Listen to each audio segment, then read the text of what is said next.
بسم اللہ الرحمن الرحیم۔ دوستو، یہ قدرتی امر ہے کہ جب بھی مالک الموت حضرت اسرائیل علیہ السلام کا نام انسان سنتا ہے تو بدن میں ایک بار کپ کپی سی آ جاتی ہے، کیونکہ مالک الموت یعنی حضرت اسرائیل علیہ السلام ہی وہ فرشتہ ہیں جو انسان کی روح کو قبض فرمائے گا۔ تمام روح چیزوں کی روح قبض کرنے کی ڈیوٹی اللہ تعالیٰ اسی فرشتے کے ذمہ لگائی ہے۔ دوستو، سوال یہ ہے کہ آخر یہ ڈیوٹی حضرت اسرائیل علیہ السلام کو ہی کیوں مل گئی؟ تو یہ ایک دلچسپ حقیقت ہے، اس کے بارے میں آپ کو تفصیل سے بتاؤں گی۔ اس کے علاوہ آپ سے جڑے چند حقائق آپ کو بتائے جائیں گے۔ آپ علیہ السلام کی شکل و صورت کیسی ہے، آپ کو اللہ تعالیٰ نے کیسی طاقت اور قدرت عطا فرما رکھی ہے کہ آپ ایک ہی وقت میں سینکڑوں روحیں قبض فرما لیتے ہیں۔ کیا حضرت اسرائیل علیہ السلام کو موسیٰ علیہ السلام نے تھپڑ مارا تھا، اور اس کی حقیقت کیا ہے؟ کیا اسرائیل علیہ السلام کو کسی کی روح قبض کرتے ہوئے افسوس ہوا ہے؟ ان تمام تر سوالوں کے جواب میں آپ کو اس ویڈیو میں بتاؤں گی۔ اس ویڈیو کو آخر تک ضرور دیکھیے۔ دوستو، سب سے پہلے اس بارے میں بات کرتے ہیں کہ آخر روحوں کو قبض کرنے کی ڈیوٹی حضرت اسرائیل علیہ السلام کو کیوں سونپی گئی؟ تو اس کے حوالے سے یہ روایت مشہور ہے کہ جب اللہ تعالیٰ نے حضرت آدم علیہ السلام کا پتلا بنانے کا ارادہ فرمایا تو جبرائیل علیہ السلام کو رب العالمین نے حکم دیا کہ ایک مشت خاک زمین پر چلاؤ۔ بحکم الہی جبرائیل علیہ السلام آسمان کی بلندی سے فوراً اس زمین پر آئے جہاں پر خانہ کعبہ ہے۔ کہا، ایک مٹھی مشت خاک لے لوں؟ تو اس وقت زمین نے انہیں قسم دی کہ اے جبرائیل، خدا کے لیے مجھ سے خاک مت لے، کیونکہ اس سے ایک خلیفہ پیدا ہوگا اور اس کی اولاد عاصی و گنہگار معجب عذاب ہوگی۔ میں مسکین خاک ہوں، میں کعبہ خدا کی طاقت تحمل نہیں رکھتی ہوں۔ یہ بات سن کر حضرت جبرائیل علیہ السلام خاک لینے سے باز رہے اور زمین سے مٹی نہ لی۔ غرض کہ اسی طرح جبرائیل علیہ السلام لوٹ گئے اور میکائیل علیہ السلام اور اسرافیل علیہ السلام سے یہ کام انجام نہ ہوا۔ تب حضرت اسرائیل علیہ السلام کو بھیجا گیا تو ان کو بھی زمین نے منع کیا۔ انہوں نے نہ مانا اور کہا، جس کی قسم دیتی ہے میں اس کے حکم سے آیا ہوں، میں اس کی نافرمانی نہیں کروں گا، تجھ کو لے ہی جاؤں گا۔ بس اسرائیل علیہ السلام نے ایک مٹھی بھر خاک زمین سے لے لی اور عالم بالا پر چلے گئے۔ عرض کیا کہ اے خداوند، تو دانا و بینا ہے، میں نے یہ حاصل کیا۔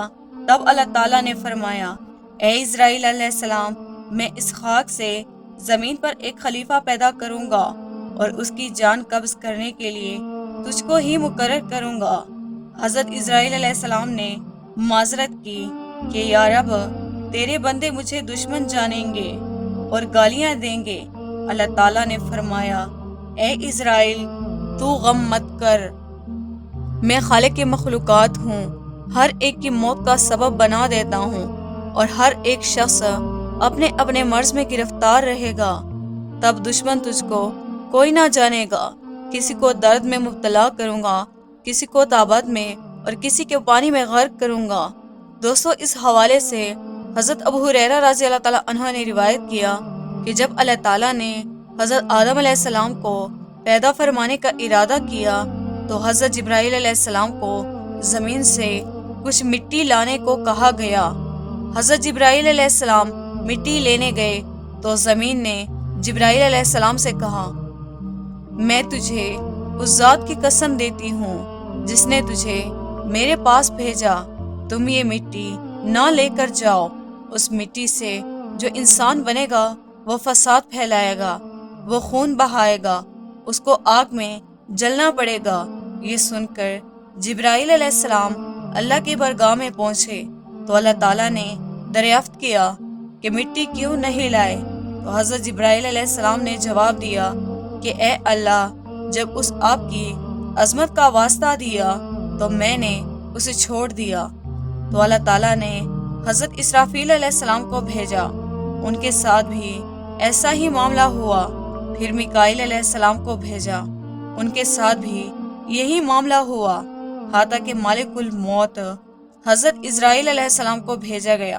تو زمین نے جب اسرائیل علیہ السلام کو یہی جواب دیا تو اسرائیل علیہ السلام نے فرمایا، اے زمین، جس ذات نے مجھے تیرے پاس بھیجا ہے وہ تجھ سے زیادہ اطاعت فرمانبرداری کے لائق ہے، میں اس کے حکم کے سامنے تیری بات کیسے مان سکتا ہوں؟ چنانچہ آپ علیہ السلام نے زمین کے مختلف حصوں سے کچھ مٹی لی، اللہ تعالیٰ کی بارگاہ میں حاضر ہو گئے۔ تو اللہ تعالیٰ نے فرمایا، کیونکہ تم اس مٹی کو لے کر آئے ہو، اب تم ہی ان کی روح کو قبض کیا کرو گے۔ تو آپ علیہ السلام نے فرمایا کہ لوگ مجھ سے نفرت کرنے لگیں گے۔ تو اللہ پاک نے وعدہ فرمایا کہ کوئی تمہارا نام نہیں لے گا اور کوئی برا بھلا نہیں کہے گا۔ دوستو چلو اب ہم اسرائیل علیہ السلام کی شکل و صورت کے بارے میں بتاتے ہیں کہ ایک حدیث کے مطابق حضرت ابراہیم علیہ السلام اپنے گھر میں تشریف فرما رہے تھے کہ اچانک ایک گھر میں خوبصورت نوجوان شخص داخل ہوا۔ آپ علیہ السلام نے پوچھا کہ اللہ کے بندے، تجھے اس گھر میں کس نے داخل ہونے دیا؟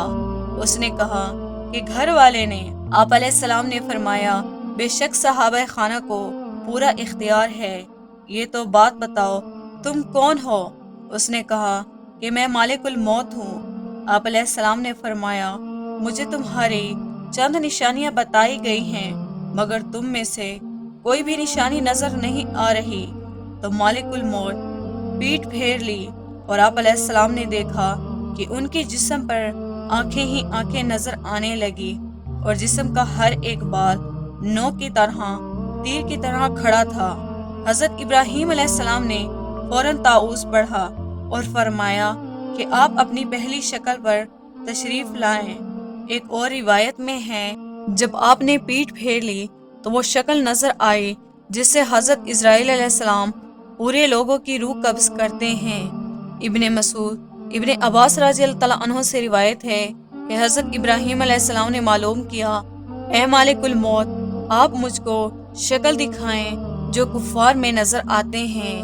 تو اس نے فرمایا کہ یہ آپ کی طاقت سے باہر ہے۔ مالک الموت نے وہ صورت دکھانا شروع کی اور فرمایا کہ آپ اپنا منہ موڑ لیجئے۔ اب جب دیکھا تو سیاہ شخص کے سر میں آگ کے شعلے نکل رہے ہیں، اس کے جسم میں بال کے بجائے تیر اور منہ سے آگ نکل رہی ہے۔ یہ حال دیکھ کر آپ علیہ السلام پر غشی طاری ہو گئی۔ اس کے بعد آپ نے دیکھا کہ مالک الموت اپنی شکل میں موجود تھے۔ اب ذرا یہ بتائیں کہ مومن کی روح کیسے قبض کرتے ہیں؟ تو آپ نے فرمایا، ذرا منہ پھیر لیجئے۔ آپ علیہ السلام نے منہ پھیر کر دیکھا تو آپ کے سامنے ایک حسین نوجوان کھڑا تھا جس کے کپڑے سفید اور جسم مہک رہا تھا۔ آپ علیہ السلام نے منظر دیکھ کر فرمایا، اگر مومن کو آپ کے دیدار کی مہلت نصیب ہو جائے تو اس کے لیے یہی کافی ہے۔ تو دوستو معلوم ہوا کہ حضرت اسرائیل علیہ السلام کی شکل و صورت مومن کی روح قبض کرنے کے لیے اور ہوتی ہے، اور مشرک اور کافر کی روح کے لیے آپ کی شکل اور ہوتی ہے۔ اللہ تعالیٰ سے دعا ہے کہ اللہ تعالیٰ ہمیں موت کی تیاری کی توفیق عطا فرمائے تاکہ ہماری روح آسانی سے قبض کی جائے اور ہمیں اسرائیل علیہ السلام کی وہ شکل و صورت دیکھنے کو ملے جو مومن کے لیے ہوتی ہے۔ آمین۔ دوستو جہاں تک بات ہے کہ حضرت اسرائیل علیہ السلام کے دل میں رحم آنے کی، تو اس حوالے سے مولانا رومی رضی اللہ تعالیٰ عنہ کی حقائق سے نقل کی گئی ہے کہ ایک دفعہ اللہ رب العزت نے اسرائیل علیہ السلام سے پوچھا کہ تجھے کبھی کسی کی جان قبض کرتے ہوئے کبھی رحم آیا؟ تو حضرت اسرائیل علیہ السلام نے فرمایا، الہی میرا ہر ایک کی روح قبض کرتے ہوئے دل دکھتا ہے، مگر آپ کے حکم کی سرتابی کی مجال نہیں۔ ہاں ایک ایسا واقعہ گزرا ہے جس کا دکھ میں ابھی تک بھلا نہیں سکا، وہ غم تنہائی میں بھی میرے ساتھ رہتا ہے۔ عرض کیا، کہ ایک جہاز سمندر میں سفر کر رہا تھا اور آپ کے حکم سے سمندر میں پھنس گیا۔ تھوڑی دیر بعد وہ جہاز تباہ ہو گیا۔ جہاز میں کئی مسافر غرق ہو گئے۔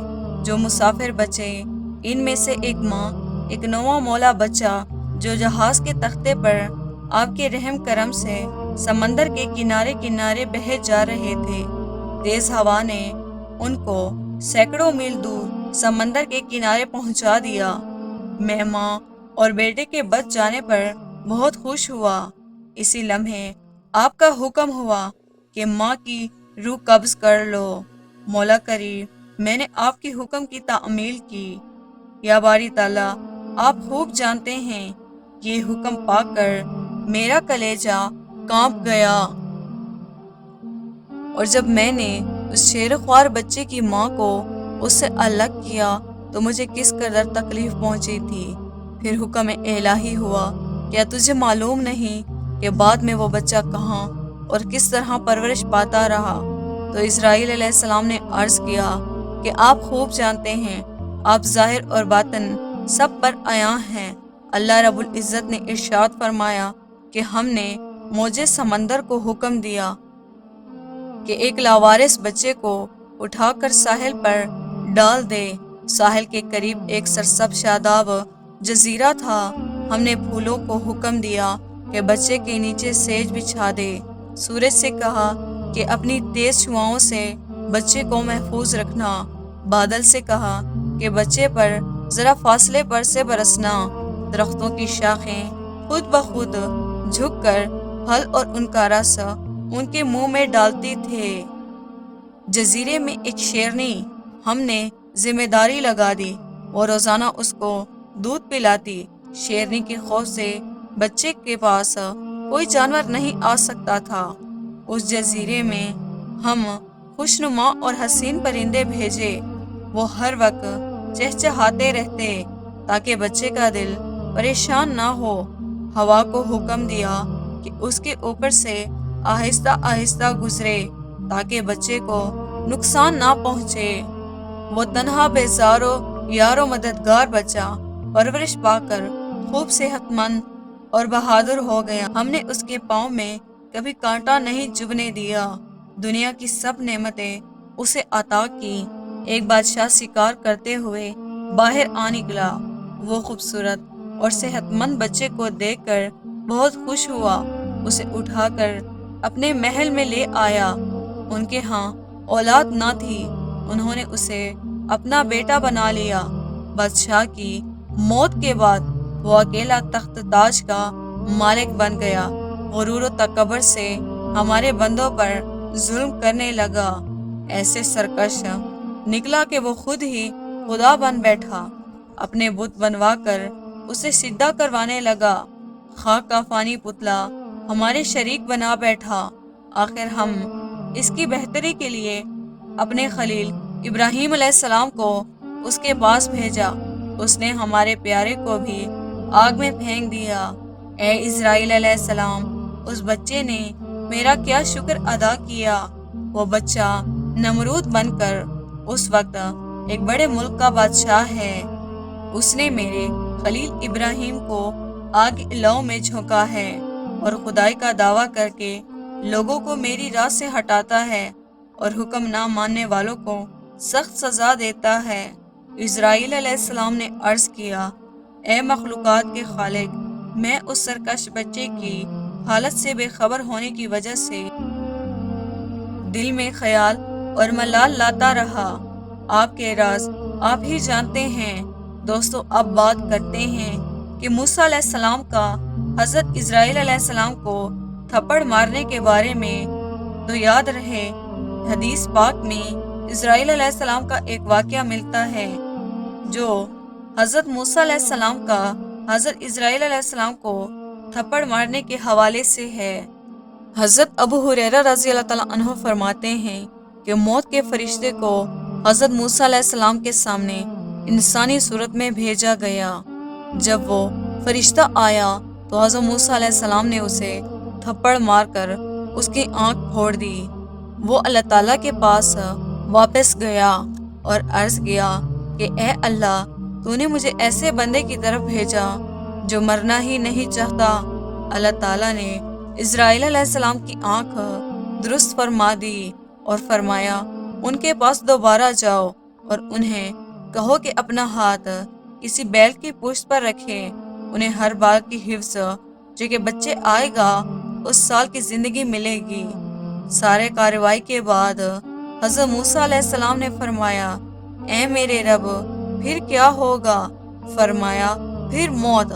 حضرت موسیٰ علیہ السلام نے فرمایا پھر ابھی ٹھیک ہے، لیکن انہوں نے اللہ تعالیٰ سے دعا کی کہ مجھے پتھر پھینکنے کے فاصلے تک مقدس سرزمین کے قریب کر دیا جائے۔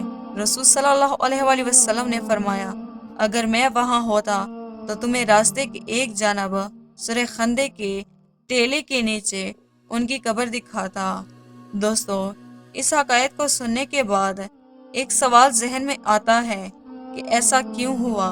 تو اس کے بارے میں ابن بطال رضی اللہ تعالیٰ عنہ فرماتے ہیں کہ اصل میں اللہ تعالیٰ نے فرشتے کو حضرت موسیٰ علیہ السلام کے امتحان کے لیے بھیجا تھا تاکہ موت کے لیے فرشتے انسانی شکل میں آئے، اسی لیے یہ معاملہ پیش آیا۔ دوستو، یہ تھی کچھ حقائق روایات حضرت اسرائیل علیہ السلام کے بارے میں۔ آخر میں آپ کو اسرائیل علیہ السلام کی بارگاہ مصطفیٰ صلی اللہ علیہ وآلہ وسلم میں حاضر کا ایمان افروز واقعہ سناتے ہیں۔ روایات میں آتا ہے کہ اللہ تعالیٰ نے مالک الموت کی طرف وحی فرمائے کہ میرے حبیب، میرے محبوب محمد صلی اللہ علیہ وآلہ وسلم کی طرف چلے جاؤ اور انتہائی خوبصورت شکل اختیار کر کے حاضری دینا، آپ کی روح قبض کرنے میں زیادہ نرمی سے کام لینا۔ بس حضرت اسرائیل علیہ السلام زمین پر اترے اور ایک عرابی کی طرح آپ حضرت محمد صلی اللہ علیہ وآلہ وسلم کے دروازے کے پاس آ کر کھڑے ہو گئے، پھر عرض کرنے لگے السلام علیکم، اے نبوت کے گھر والوں، کیا مجھے اندر آنے کی اجازت ہے؟ حضرت عائشہ رضی اللہ تعالیٰ عنہ حضرت فاطمہ رضی اللہ تعالیٰ عنہ سے فرمایا آدمی کو جواب دو۔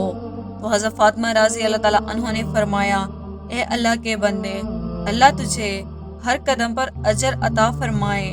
رسول صلی اللہ علیہ وآلہ وسلم کو اپنی جان کا خیال ہے۔ اس نے دوبارہ صدا دی تو حضرت عائشہ رضی اللہ تعالیٰ عنہ نے فاطمہ رضی اللہ تعالیٰ عنہ نے فرمایا اے اللہ کے بندے، اللہ پاک تجھے ہر قدم پر اجر عطا فرمائے۔ رسول صلی اللہ علیہ وآلہ وسلم اپنے نفس میں مشغول ہیں۔ تھوڑی دیر گزرنے کے بعد اس نے پھر صدا لگائی میں اندر داخل ہو سکتا ہوں، مجھے ضرور داخل ہونا ہے۔ تو رسول صلی اللہ علیہ وآلہ وسلم نے حضرت اسرائیل کی آواز سن لی، فرمایا اے فاطمہ دروازے پر کون ہے؟ تو حضرت فاطمہ رضی اللہ تعالیٰ عنہ نے عرض کیا کہ اے اللہ کے رسول، یہ آدمی اندر آنے کی اجازت مانگ رہا ہے۔ ہم نے اسے 2 بار جواب دیا ہے، اس نے تیسری بار صدا لگائی جس سے میری جان کانپنے لگ گئی۔ رسول صلی اللہ علیہ وآلہ وسلم نے فرمایا اے فاطمہ، کیا تو جانتی ہے دروازے پر کون ہے؟ یہ لذتوں کو ختم کرنے والا ہے، جذباتوں کو ختم کرنے والا ہے، یہ عورتوں کو بیوہ کرنے والا ہے، بچوں کو یتیم کرنے والا ہے، یہ گھر برباد اور قبروں کو آباد کرنے والا ہے، یہ مالک الموت ہے۔ پھر فرمایا اے مالک الموت، اللہ آپ پر رحم کرے، داخل ہو جاؤ۔ پھر مالک الموت رسول صلی اللہ علیہ وآلہ وسلم کی بارگاہ میں آئے تو رسول صلی اللہ علیہ وآلہ وسلم نے فرمایا اے مالک الموت، تم صرف میری زیارت کرنے کو آئے ہو یا پھر جان قبض کرنے کے لیے آئے ہو؟ اس نے عرض کیا کہ میں دونوں کام کرنے کی آپ کے پاس آیا ہوں۔ مجھے اللہ تعالیٰ نے حکم دیا کہ میں آپ کی اجازت کے بغیر گھر میں داخل نہ ہوں، آپ کی اجازت کے بغیر آپ کی روح نہ لوں۔ اگر آپ اجازت دیں تو ٹھیک ہے، ورنہ میں اپنے رب کے پاس واپس چلا جاتا ہوں۔ دوستو، یہ ہے شان میرے پیارے محبوب نبی صلی اللہ علیہ وآلہ وسلم کی۔ اس میں روح انوار کو قبض کرنا، درکارنا اور اس کی اجازت کے بغیر ان کے گھر میں داخل نہ ہو سکے۔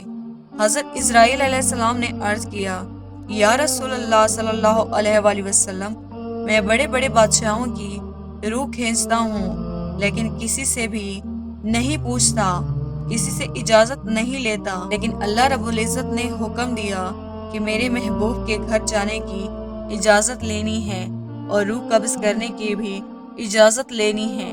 اگر وہ اجازت فرما دے تو اندر جانا، اگر اجازت نہ دے تو نہ جانا، روح قبض نہ کرنا، لوٹ کر میرے پاس آ جانا۔ دوستو، یہ ہے مقام محبوب، لیکن آج کل کے گمراہ قسم کے لوگ اس قسم کے عرقے اعلیٰ مقام کو سمجھتے ہی نہیں، اپنی مثال قرار دیتے ہیں۔